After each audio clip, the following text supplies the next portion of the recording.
नमस्कार मित्रांनो, स्वागत आहे तुमचं आताच्या ब्रेकिंग न्यूजमध्ये। मित्रांनो, भारतीय रिझर्व्ह बँकेनं एक महत्त्वाचा इशारा दिलाय। त्यानुसार पूर्णपणे मोफत डिजिटल व्यवहारांचा काळ हा लवकरच संपुष्टामध्ये येण्याची शक्यता आहे। युनिफाईड पेमेंट इंटरफेस म्हणजेच UPI सतत नवनवीन विक्रम प्रस्थापित करत असताना RBIचे गव्हर्नर संजय मल्होत्रा यांनी यामागचं कारण स्पष्ट केलंय। त्यांनी UPI व्यवस्थेला आर्थिकदृष्ट्या शाश्वत बनवण्याची गरज असल्याचं अधोरेखित केलं। सध्या UPI व्यवहारांवरती कुठलंही शुल्क हे आकारलं जात नाही।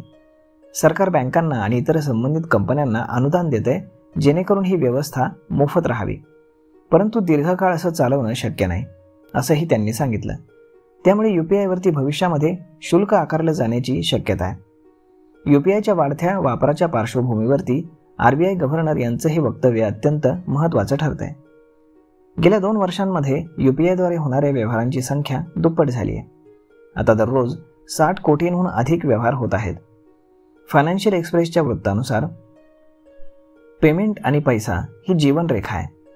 आम्हाला एक अशी व्यवस्था हवी आहे जी प्रत्येक दृष्टीने उत्तम राहील। सध्या UPI वरती कुठलंही शुल्क नाही।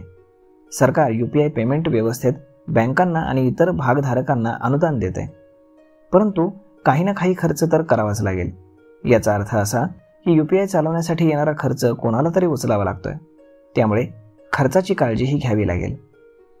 RBI गव्हर्नर यांनी असं सांगितलं की भारत डिजिटल पेमेंटला सोपं आणि सुरक्षित बनवण्यासाठी कटिबद्ध आहे, पण ही व्यवस्था दीर्घकाळ टिकवण्यासाठी खर्चाची काळजी घ्यावी लागेल।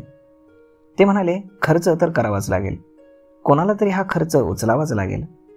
संजय मल्होत्रा यांनी मर्चंट डिस्काउंट रेट या धोरणाबाबतही स्पष्टता आणली आहे।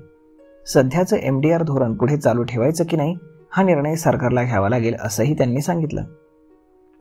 MDR हे असं शुल्क आहे जे व्यापारी बँकेला देतात आणि जेव्हा ग्राहक कार्ड किंवा UPIद्वारे पेमेंट करतो। आणि संजय मल्होत्रा यांनी सार्वजनिक क्षेत्रातील बँकांच्या विलीनीकरणाबाबत देखील मोठं भाष्य केलंय।